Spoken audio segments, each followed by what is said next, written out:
Welcome to Reinventing You. I'm your host, Danielle Silverman. I believe that in today's world of ever-constant evolution, the only career change that matters is when what you do matches who you are and what you believe. This show is where you'll learn how embracing change and reinventing yourself will help you navigate any disruptions and lead a life of happiness and fulfillment, especially in this ever-changing world. Your purpose and your meaning will drive your personal transformation. As I like to say, it's your vision, your life. Be passionate about it. Reinventing You starts now. The changes we dread most may contain our salvation. That's what author Barbara Kingsolver said. And physical chemist Ilya Prigogine, I don't know how you pronounce that. He won a Nobel Prize in 1977, and he said, "The future is uncertain, but this uncertainty is at the very heart of human creativity." Hello, everybody. My name is Danielle. I'm a career coach, and for many years, I worked to help people look for work and reintegrate into the job market after having been laid off from their job. Today, I help people find work that matches who they are so that they can live a happier and more fulfilled life that will bring meaning and peace to themselves and to the world. This podcast is called Reinventing You, and it's about how to reinvent yourself and your career. This month, I'm going to be talking about how to manage change and transition. In particular, how to lean into uncertainty. I'm going to be covering some examples of transitions and including my own story of transition. And mostly, though, I want to help you manage the uncertainty of being in transition. And I'd like to suggest a few new ways of looking at how you can personally handle transition so that you can work your way to becoming more and more comfortable with uncertainty. So the topic today is obviously managing change and transition. It's interesting that transition is and uncertainty is a topic of great interest today, especially with all the changes that we've been going through since the pandemic, and the world is going to continue to change. What we're going to be covering today is some personal stories, some stories of people that I have coached in the past and who have made it through some transition, and how to let go of the old, and also the importance of self-care.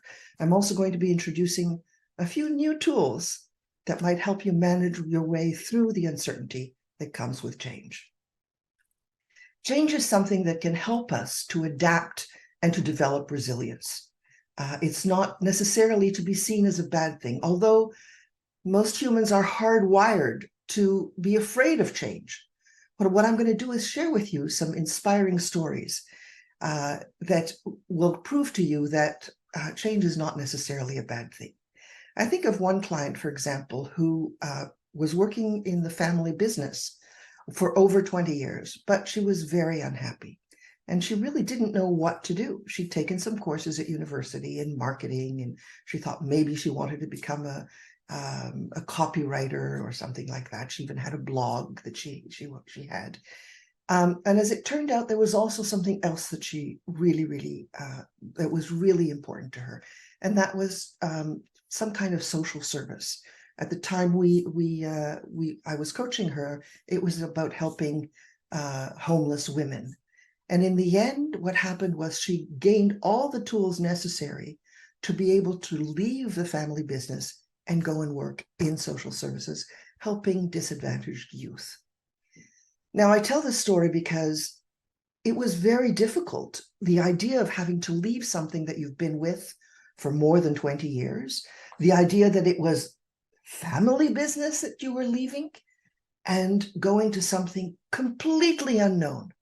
So you can imagine the state of transition, the state of uncertainty, and the fear and my goodness, am I going to enjoy this? What is it going to be? How is everybody going to react? And so on and so forth. There's another client I had who was working in a government job, which, was very secure. And he was very afraid of leaving that job to go on to something else. He really wanted to, also had some interest in nonprofit, loved working with youth. But he really believed that moving to that type of work would not be as secure and would not even pay him what he was earning in a government job. In the end, he did make that transition, and he learned that he could actually earn more money working in a nonprofit organization. And the rest is history. He's learned the tools that he needs to keep going forward and forward in his career. My own career was brought about, my own change in career was brought about because I had been in a burnout for about 2 years. And during that period, I lost my job. So I had no choice but to look for another direction or keep doing what I was doing, which I actually didn't like very much.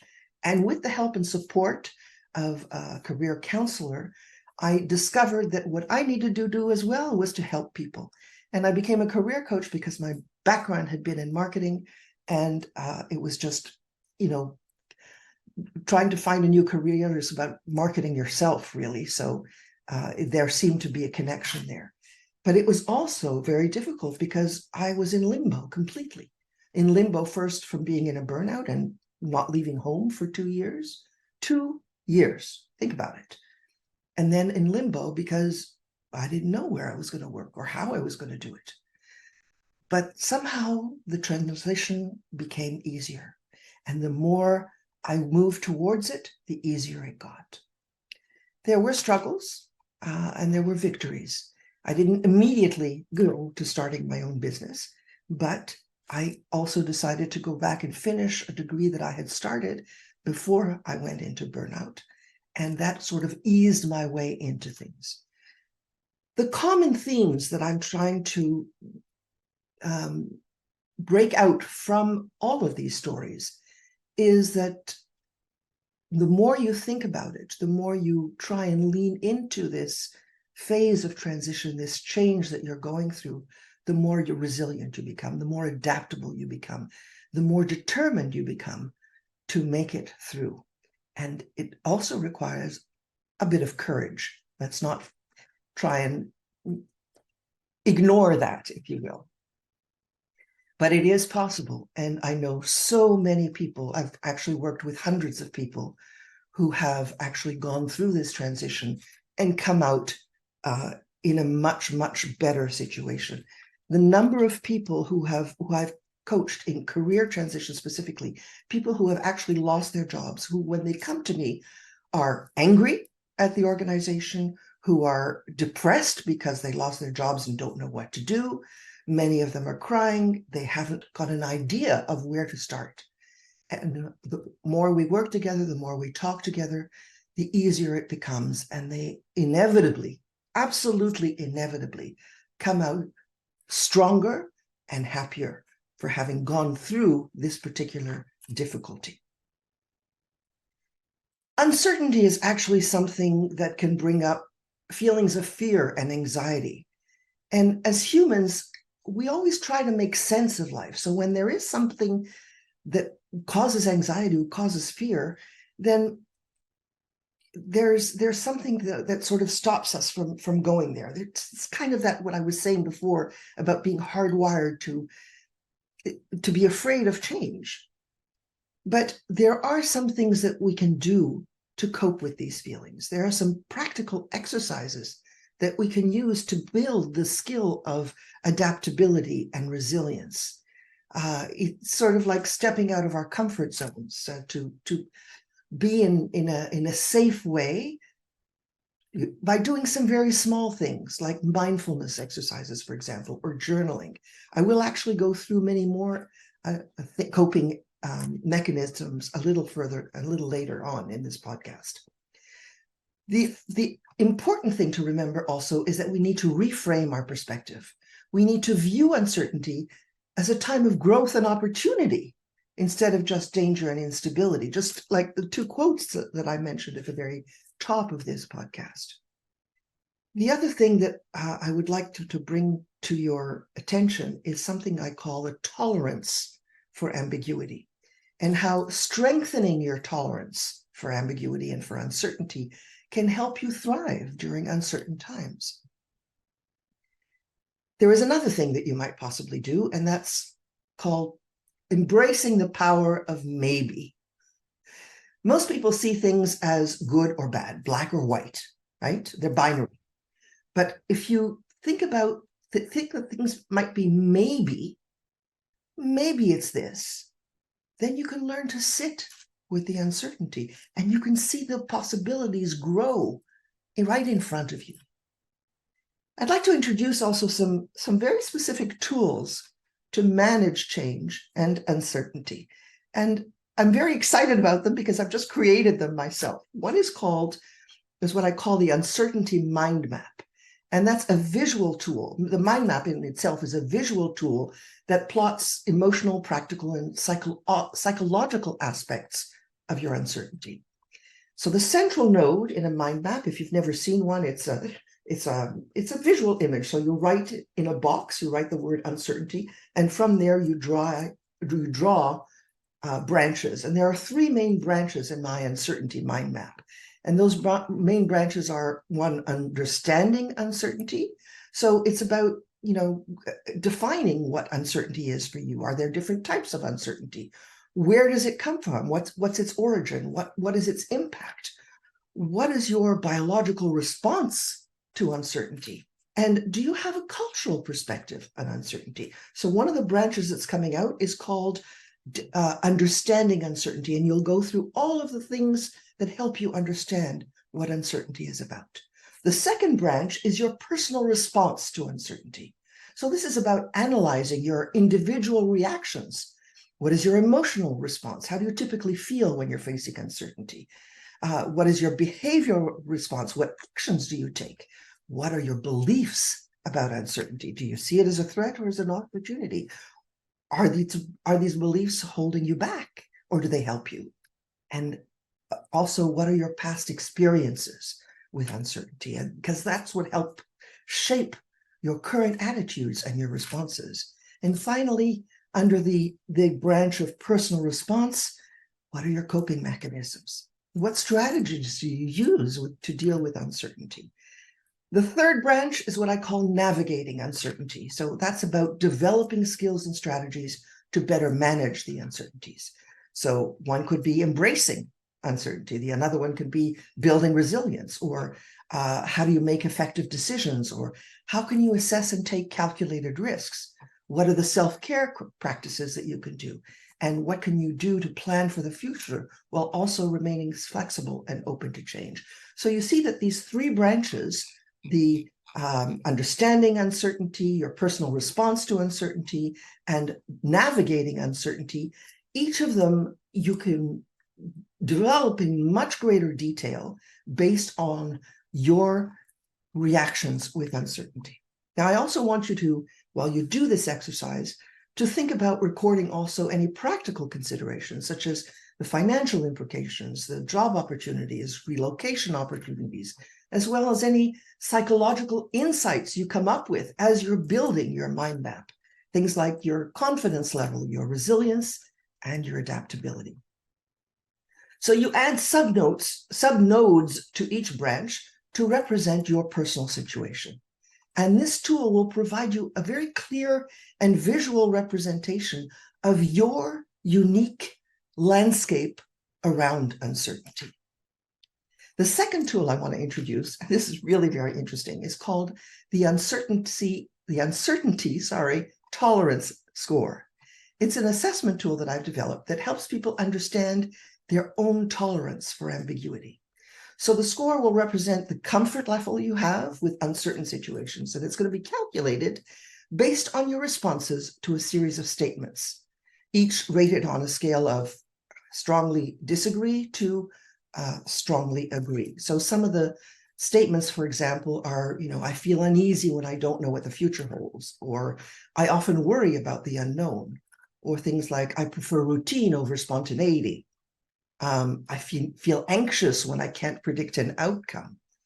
Things like that talk specifically about your way of dealing with uncertainty. For example, I rarely step out of my comfort zone, or I retreat, or I rebel when things are not going my way. And so the total score will indicate your level of tolerance for uncertainty or ambiguity.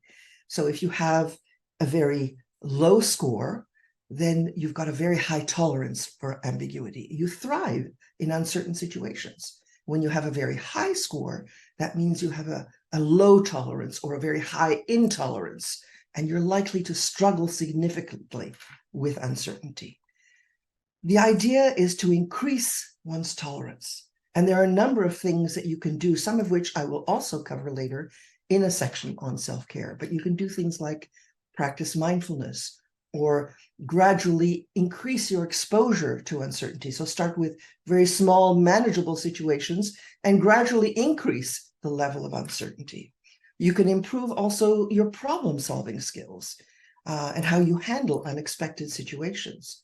You can reframe things, something that's called cognitive reframing, which is basically, let's say we take an example of uncertainty, right? Because that's what we're talking about. So cognitive reframing here would involve constantly or consciously challenging any negative thoughts you have about uncertainty and replacing them with positive or neutral ones. So for example, you would first recognize what is your automatic thought. When something is ambiguous or difficult or uncertain, stop for a second and say, okay, I've automatically thought, okay, this is negative, I can't handle it. So recognize what you're thinking and then challenge it. Take a moment to question it. Okay, is this really fact-based or am I making an assumption? What evidence do I have to support the fact that I cannot handle the unknown? Have I dealt with certain situations like this before?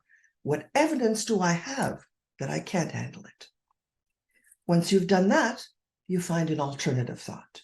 Okay, well, and then, this isn't about sugarcoating it, but it's about realizing, hey, wait a minute, I have navigated uncertainty before and I can do it again. Or maybe it means that because there is uncertainty, who knows, it can lead to an unexpected opportunity. The uncertainty of being without a job. All of a sudden, when you try and work on things, can lead to an unexpected opportunity that you didn't know could be better than the last. And I'm telling you, every single person that I have coached in career transition has found that to be true. They come out of it realizing that they were originally unhappy in their job before they lost their job, and now they're going to something that is much better for them. So the opportunities are there within the uncertainty. And the thing to leave with is to then continue to practice reframing. So practice saying to yourself, okay, I've done this before, I can do it again. Maybe there's opportunity. What is a better way of saying it? What is a more positive way of saying it? Or even a neutral way? The whole notion of reframing can transform your perspective and also transform your emotional responses. And finally, another tool is really to seek support. It's very, very difficult to do any of this alone. And so I highly recommend either therapy or coaching that can help you navigate through any of the feelings of discomfort that you might feel. So I've introduced you to some tools that you can use whenever you are in a period of uncertainty. And if you would like to do the uncertainty tolerance scale, or if you would like to do the uncertainty mind map, I'm happy to work with you to go through it. It is an extraordinary process, and it is a process of learning about yourself as well, which is something that you, oh my goodness, you come away feeling liberated, feeling as if a weight has come off your shoulders. The next thing that I would like to talk about is letting go of the old. And that is something that is, for most people, is extremely difficult. It is, as humans, it is natural for us to want to cling on to what's familiar and to resist change. Mostly because we liked, or we were familiar with what we had. And in letting go of what we had, there's a period of grieving that has to take place. And I'm here to tell you that it's okay to mourn, to take the time to mourn the loss of old ways. As a matter of fact, it's important to do so. There are many ways we can do it. We can, first of all, acknowledge the feelings. Acknowledge the sadness, acknowledge the anger, acknowledge the grief. Let yourself mourn, take the time to mourn. You can also write a goodbye letter, a goodbye to the old job or to the old self. You can also visualize what might be a new path ahead. You know, sometimes we're afraid to let go because we think, oh, I've spent so much time doing this, so much time studying this and working on this. I can't possibly give up. I had another client who spent years studying and to become an accountant, but she was extremely unhappy in what she was doing as an accountant. And she didn't want to lose those years of study, those years of experience. And so she had to find a way to incorporate her experience and her knowledge and education into the next step. But sometimes what happens is we're reluctant to abandon it because we've invested so heavily, when sometimes it's really clear that it would be more beneficial to actually abandon something that makes us extremely unhappy. Now, sometimes it doesn't make us extremely unhappy and we want to find a way to use it, but sometimes it does make us unhappy. I think of people who've started going into one area and then completely changed, who started studying law and realized that no, they really didn't like it and went to work for their family in the real estate business. These are things that happen. And, you know, it's understanding, choosing. It's like thinking about choosing to finish a boring movie simply because you've already paid for the ticket. Okay? Sometimes it doesn't make sense. You want to just walk out because you're bored or you're not enjoying yourself, right? And so it costs something, but in the long run, it may cost more. So I think it's important to think about that. It's something we call the sunk cost fallacy. You know, we've already paid for it. So we think that we have to stay with it because we've already paid for it. No, it's a fallacy. I also want to introduce you to another new tool. Now, when I work with people, I usually do a life history, or I ask them to write out stories, important stories in their life, positive stories and negative stories. What I've created now is something not completely different, but it has a bit of a twist to it, and I'm calling it life archeology. And it's another tool that involves self-analysis to identify old roles, old habits, and beliefs that need to be excavated, as in real archaeology, and that we need to let go of. So the first step is to write a personal timeline. That's not new. It's about charting one's life history and noting periods of significant change. So mapping out key transitions, significant events, defining experiences. It can include your schooling, your jobs, your relationships, your life events, successes, failures, all of it. The important thing is to note your feelings, to note lessons learned, and how you coped with these experiences. The second step is to do a role audit, and that's to identify the roles that you've played in your life, considering that they're still, trying to consider whether they're still relevant or fulfilling. So list all of the roles you've had. How long did they last? How did you feel about the role? What were the lessons learned? Can the skills or lessons from this role apply to your future roles? The third part is a belief inventory, the third step, and that's about listing one's deeply held beliefs and challenging their validity. Again, challenging. Write down where you think the beliefs originated, how they've influenced your behavior. Question the validity of each belief. Is it helpful or is it unhelpful? Is it based on facts or assumptions? Where did you hear about it? All these three things, so the personal timeline, the role audit, and the belief inventory, are all things that exist already in the coaching world. What I'm bringing now is another few things that are perhaps slightly unique. What I call artifact gathering. Remember, we're talking about archaeology, and artifacts are physical objects that give insight into our individuality, into our culture.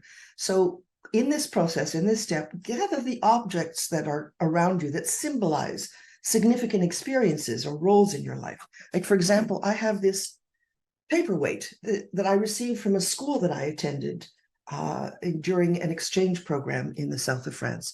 It's very meaningful to me. It plays a certain part of who I am and what I've done with my life. And these mementos, these artifacts can include photographs, letters, items from your workspace, music even. And so the exercise is to reflect on what these artifacts represent for you. The other unique thing is think about emotional archaeology. So when we focus on tangible elements from our past, thinking about the emotions that shape who we are. Reflect on the significant emotional experiences in your life. When were you happiest? When were you the most upset or excited? What prompted these emotions? How did you navigate them? Another unique element is future projection. So imagine that you're conducting this life archaeology exercise again in 10 years from now. What would you want to see on your timeline? And this future projection can help you gain clarity on your current path and guide your decisions. Another thing that I'm really excited to talk to you about is to figure out what your transition personality type is. Are you a planner? Are you an improviser? Are you a drifter?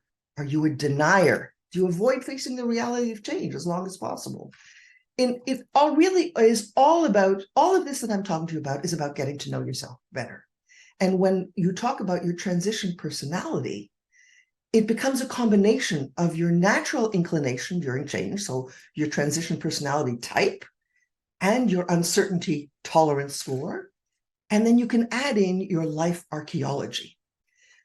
So for example, if you're a planner and you have a moderate uncertainty towards, a moderate tolerance towards uncertainty, and you've discovered through your life archaeology that you're holding on to a role that no longer serves you, and on top of it, if you have a daily ritual of mindfulness that grounds you, you might define your transition personality as, I'm a planner nurturer.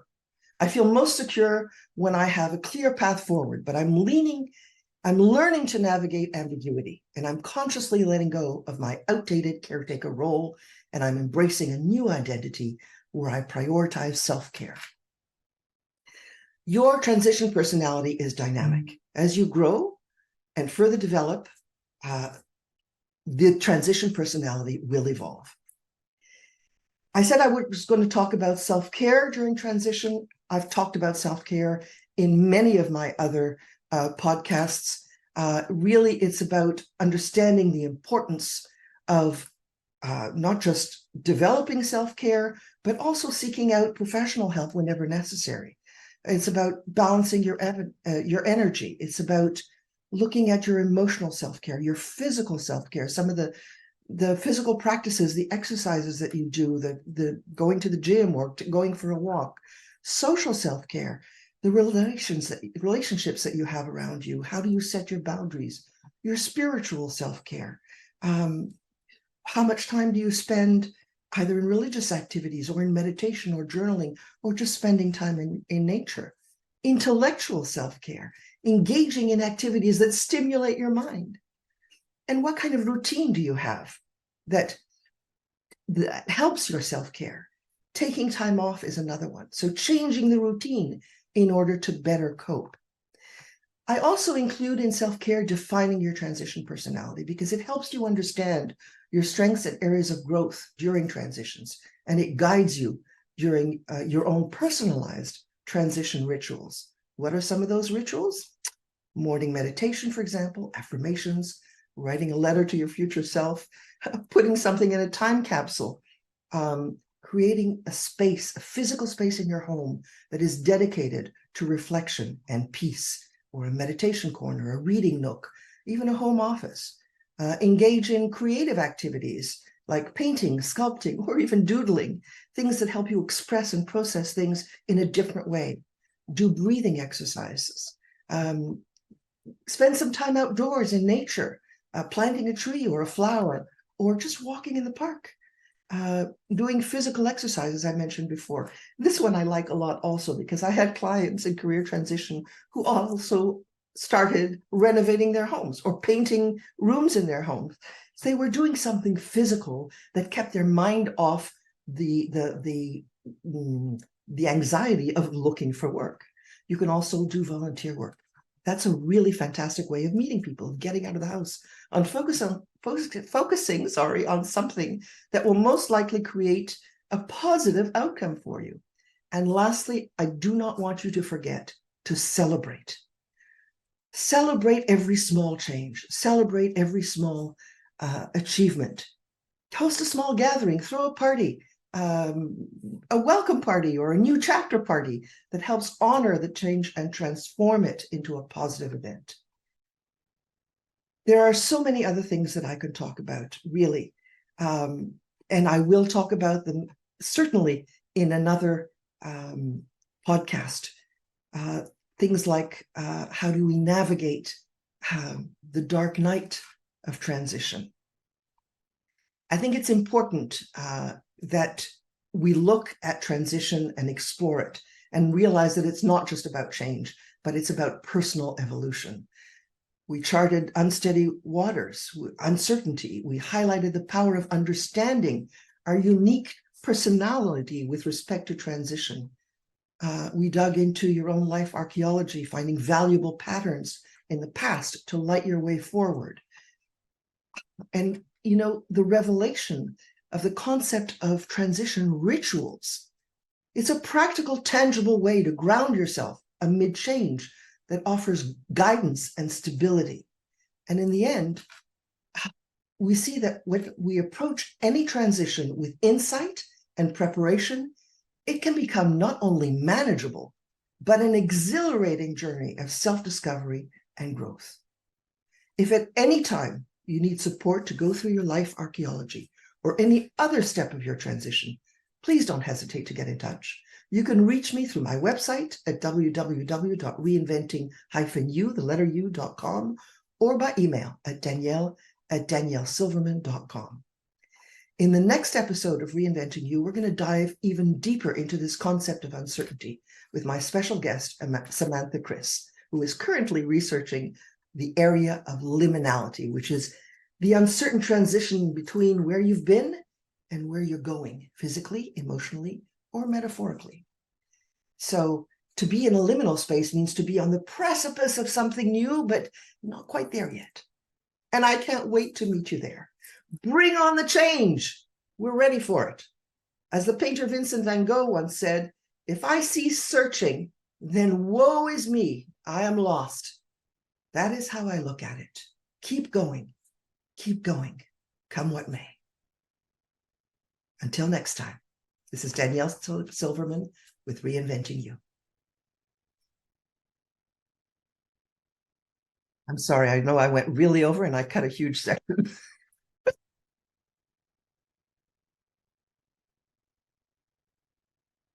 Okay, thank you so much.